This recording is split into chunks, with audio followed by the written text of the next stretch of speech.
Deixa eu voltar a falar sobre o caso do médico pediatra, que já está indiciado por abuso de vulnerável. Eu vou agora ao vivo, atenção.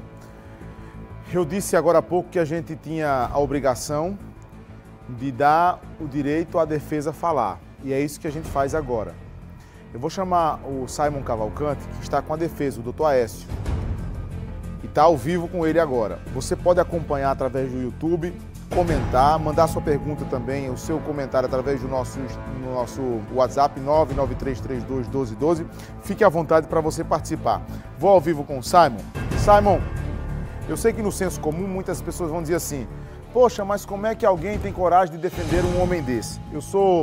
Eu tenho a obrigação, inclusive, legal de dizer aqui que nós vivemos num país democrático de direito com o direito à ampla defesa e o contraditório.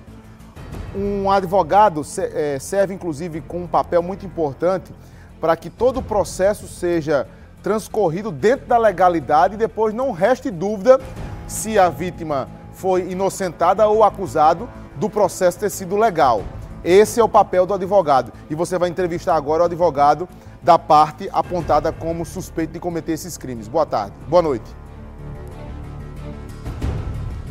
Oi, Fábio. Boa noite a você, boa noite a todos. É isso mesmo, a gente, para dar esse direito de defesa dos fatos, dos últimos fatos relacionados a esse caso, a gente convidou aqui o doutor Aécio Farias, que já está ao meu lado, para ele comentar, trazer os comentários e trazer a versão da defesa em relação a esses últimos fatos que surgiram. Inclusive, eu já vou começar conversando com o doutor Aécio sobre essa imagem que a gente recebeu e exibiu, Apesar de estar, obviamente, embaçada por se tratar de uma criança, mas dá para perceber que ele está com a mão por debaixo do vestido dessa criança. Inclusive, mostrei essa imagem aqui ao senhor. Como é que a defesa, vocês já tinham conhecimento dessa imagem e o que é que vocês têm a falar sobre esse fato novo? Boa noite. Boa noite. O que eu sei é que tomamos conhecimento hoje pela imprensa. Estranhamente, foi feita uma coletiva de imprensa pela autoridade policial para tratar, para expor processo sob o manto do segredo de justiça, que é algo extremamente não usual, porque existe uma proteção sobre o processo criminal que diz respeito a duas situações, uma pela acusação em si e outra por se tratar também de crianças. Então nós tomamos conhecimento do encerramento desse inquérito policial pela imprensa, pedimos acesso ao inquérito que se encontra em segredo de justiça, acesso ao processo. Até o presente momento não nos foi dado acesso a esse processo, mas se efetivamente existir qualquer peça dentro do processo, nós vamos estudar todos. Todo o processo vamos estudar, vamos saber efetivamente o que tem. Você me mostrou aí um print, você me antecipava que seria um print de um vídeo, eu não tive acesso a esse vídeo.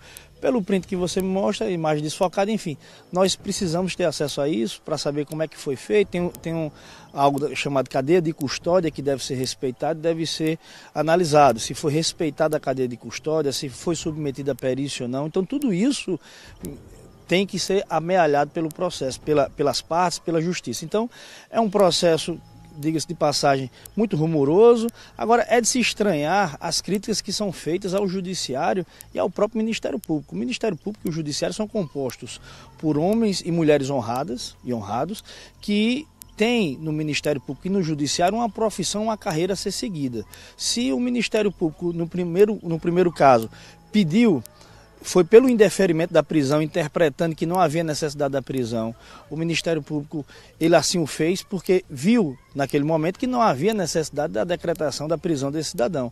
O juiz, de igual forma, ao negar o pedido de prisão preventiva, fez com base no que diz a lei. Apesar de soar estranho para algumas pessoas, inclusive eu tomei conhecimento de que há blogueiros, enfim, pessoas das redes sociais que são parentes dos advogados de acusação, em que querem transformar, na verdade, um processo que tramita em segredo de justiça num picadeiro, como se aqui fosse um circo, uma palhaçada. Na verdade, é um processo sério, em que acusações seríssimas são feitas, impingidas a um cidadão com 81 anos de vida, praticamente 60 anos de profissão, que atendeu em toda a sua carreira cerca de 150 mil pessoas. Então, é bom que se diga que o Ministério Público, ele é prisioneiro da lei, é escravo da lei, assim como é a defesa e como é o juiz. Se o juiz, o Ministério Público interpreta que não há necessidade da prisão, essa decisão, como todo mundo se sabe, se respeita e se recorre. recorre quem efetivamente não acolher esse entendimento de não ser decretada a prisão. Doutor Aécio, inclusive sobre esse habeas corpus, né, vocês estão pedindo, né, que ele, como é que diz, que seja revogada essa prisão preventiva. O que é que vocês alegam? Vocês já têm um resultado referente a isso, ou seja, o judiciário já se pronunciou? Para esclarecer, a equação é muito simples. Houve um primeiro pedido de prisão motivado segundo a acusação, segundo a autoridade policial, por um fato recente, segundo a acusação, pelo fato recente. O Ministério Público, vendo que não havia necessidade de decretar a prisão, foi pelo indeferimento, o juiz também indeferiu. Então, temos um Ministério Público que já indeferiu o pedido de prisão e temos o Judiciário, repito, com base no que diz a lei, indeferindo esse pedido primeiro de prisão preventiva. Posteriormente, a autoridade policial fez um novo pedido de prisão, trazendo aos autos fatos, entre aspas, segundo a autoridade policial, fatos novos, porém que datavam de longínqua data, do século passado.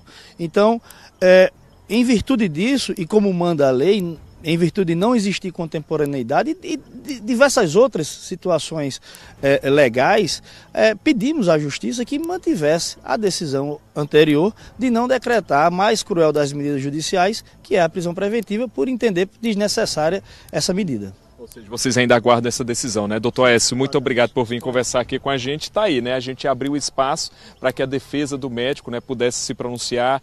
Ele falou aí sobre essa questão da conclusão do inquérito, também desse pedido de habeas corpus. Em relação a essa imagem também, né, eles estão tendo conhecimento agora, ele também trouxe as explicações, mas a gente está cumprindo o nosso papel aqui, né, de trazer esse fato, né, lamentável, né, que chocou toda a Paraíba, trazer o que vem acontecendo, as novidades, mas também abrindo espaço para que apresente aí a defesa. É claro que a gente vai continuar acompanhando e atualizando sempre o nosso telespectador, não é isso, Fábio? Certeza, Simon. Obrigado e agradeço ao doutor Aécio também pela presteza, viu?